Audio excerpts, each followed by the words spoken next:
On a coutume de donner le nom de lumière, ce qui éclaire l'esprit, à un vaste mouvement intellectuel et culturel qui domine le monde des idées en Europe au XVIIIe siècle. À travers les mouvements philosophiques et littéraires, les avancées scientifiques et les révolutions politiques, le siècle des Lumières a jeté les bases du monde moderne. Quelles sont les idées développées par ce mouvement européen? Le point essentiel de la pensée des Lumières consiste à privilégier ce qu'on choisit et décide par soi-même au détriment de ce qui est imposé par une autorité extérieure. Les individus doivent être libres dans leur choix. On peut dégager 5 domaines clés. Le premier domaine concerne l'autorité religieuse. La critique ne porte pas sur le contenu des croyances. Ce qu'on rejette, c'est la soumission à des règles très anciennes. Les Lumières réclament une attitude de tolérance, de compréhension, et la défense de la liberté de conscience, c'est-à-dire la liberté d'avoir la religion qu'on veut. Pour les hommes des Lumières, la connaissance n'a que deux sources, la raison, la faculté de penser, et l'expérience. La libération de la connaissance permet l'épanouissement des sciences, ainsi la physique fait des progrès spectaculaires, suivis par les autres sciences comme la chimie et la biologie. Passons au troisième point. Les philosophes des Lumières sont pour la liberté de penser. Le combat pour la liberté de conscience, qui laisse à chacun le choix de sa religion, se prolonge en une demande de liberté d'opinion, d'expression et de publication. On s'oppose à la censure, la condamnation d'une opinion par le pouvoir en place. Les hommes des Lumières veulent transformer la façon de gouverner les individus. La monarchie absolue et le despotisme, deux régimes autoritaires, sont dénoncés.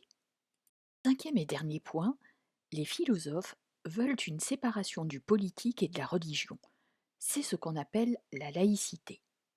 Ainsi, dans le domaine de la justice, seul le délit, le tort causé à la société, doit être réprimé.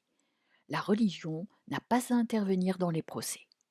L'école doit devenir un lieu de diffusion des lumières, ouverte à tous, et non pas un lieu où le savoir est contrôlé par le pouvoir religieux.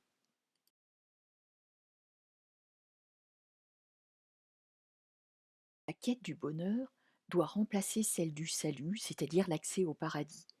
L'État doit avoir pour objectif le bien-être des habitants. Pour les philosophes, il existe des droits non écrits mais fondamentaux. Ce sont des droits inaliénables et universels. Au nom du droit à la vie, la peine de mort et la torture sont condamnées. Et si tous les êtres humains possèdent un ensemble de droits identiques, ils sont donc tous égaux en droit.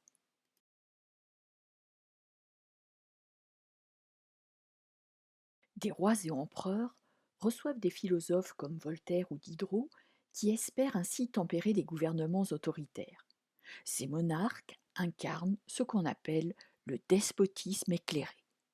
Mais ces rois ne changent pas, ils restent des despotes, le peuple est toujours soumis. Pour éviter les abus de pouvoir d'un roi autoritaire, dans De l'esprit des lois, le philosophe français Montesquieu propose une organisation où le pouvoir est divisé en trois parties. Le pouvoir législatif est le pouvoir de faire les lois, il est aux mains d'une assemblée, le Parlement. Le pouvoir exécutif, quant à lui, est le pouvoir de faire appliquer les lois et les décisions par un roi et ses ministres. Enfin, le pouvoir judiciaire est le pouvoir de juger. On parle alors de séparation des pouvoirs. Jacques Rousseau va encore plus loin. Pour lui, le pouvoir appartient au peuple. Rousseau considère que la démocratie est le régime idéal.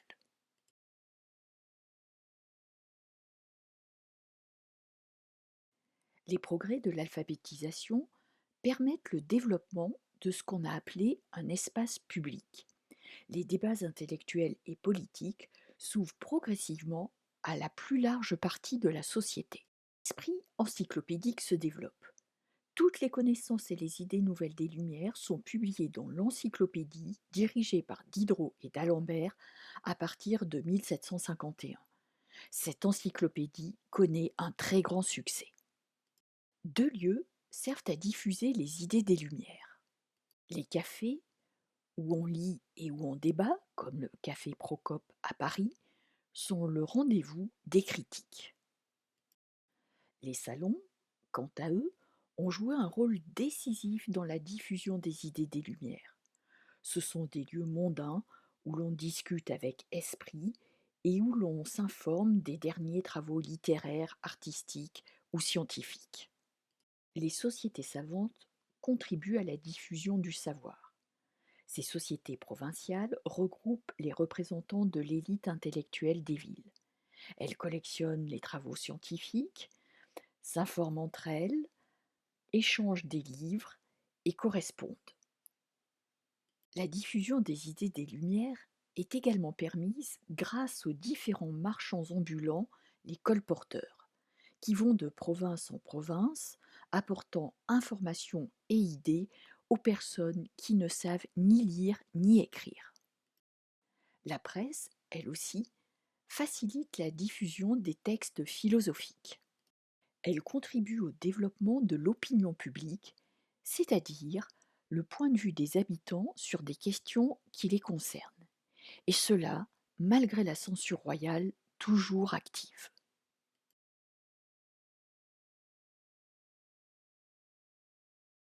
Certains monarques entreprennent des réformes. C'est le cas de Frédéric II de Prusse, qui développe l'instruction publique et modernise la justice avec l'abolition de la torture dans son royaume. Depuis 1689, l'Angleterre a mis fin à la monarchie absolue. Elle s'est dotée d'un régime parlementaire où l'essentiel du pouvoir appartient à une assemblée.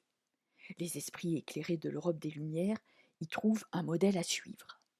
En Amérique du Nord, les 13 colonies qui appartiennent à l'Angleterre se révoltent et déclarent leur indépendance en 1776. Les jeunes États-Unis se dotent d'une constitution en 1787. Cette loi suprême se fonde sur la séparation stricte des pouvoirs et établit une république.